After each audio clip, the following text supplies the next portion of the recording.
අපේ ඇමතිතුමානේ. මම බැලුවා කවුද කියලා. වඩිනවා. ඉතින් කොහොමද සෝතස් කියන්නේ? ඔන්න ඒ ඉන්නවා. කොහේ යන්නේ? කොහේ දුලා? ඔන්න අපි කියන්නේ අර පරණ ඉස්කෝලේ දැක්කීමකට. කොලෙජ් එකේ පවත්වන්න යන එක්සිබිෂන් එක ගැන වෙන්න තියෙන්නේ. ඔව්. දැන් කොහොමද අර ෆාම් එකේ එහෙම? වාසිනුනේ. ඕකේ තින් වාසිය බලන් කරන දෙයක් නෙමෙයිනේ මල්ලි.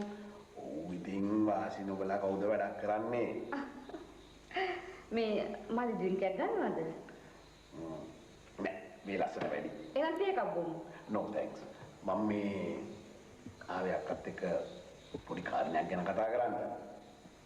දැන් වයිජන්තිගේ වයස කීයද? ඔය දැන් එයාට 22 ලැබුවා විතරයිනේ. ඔව් ඉතින් එඩ්වින් ඉන්නකොටත් ඉහළට උගන්නන්න බලාපොරොත්තුවක් තිබුණේ නෑනේ. අක්කත් ඒ වෙන්නේ. මේ තියෙන දීපල වස්තු ඔක්කොම මේ තුන් දෙනාටමනේ. ඉහිරට ඉගැන්වුවයි කියලා මොකද අපි ඒගොල්ලන්ගෙන් හරි හම්බ කරගන්නද? ඔව් ඉතින් එඩ්වින් අයියා කිව්වේ ඔහොමමනේ. එක්ක මේ ළමයින්ට උගන්නන්න ඕන.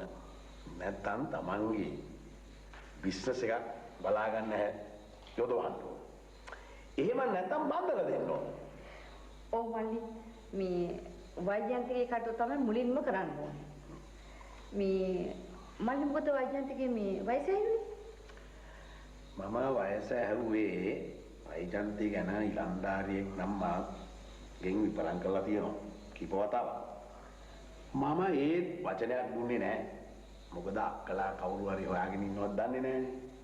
එහෙම නැත්නම් වෛජන්ති Tamanට ගැලපෙන කෙනෙක් හොයාගෙනද කවුද දන්නේ? අනේ මල්ලි. මගේ ළමයි දෙන්න තුන් දෙනා නම් ඔය මේ මගේ කීමෙන් පිට වැඩ කරන්නේ. මේ මගේ ළමයි හන්ද කියනවා නෙමෙයි. ඒගොල්ලෝ ගැන හිතලවත් නැතුව ඇති. ඒක මට ඉරහඳ වගේ විශ්වාසයි. ඔව් ඔව්.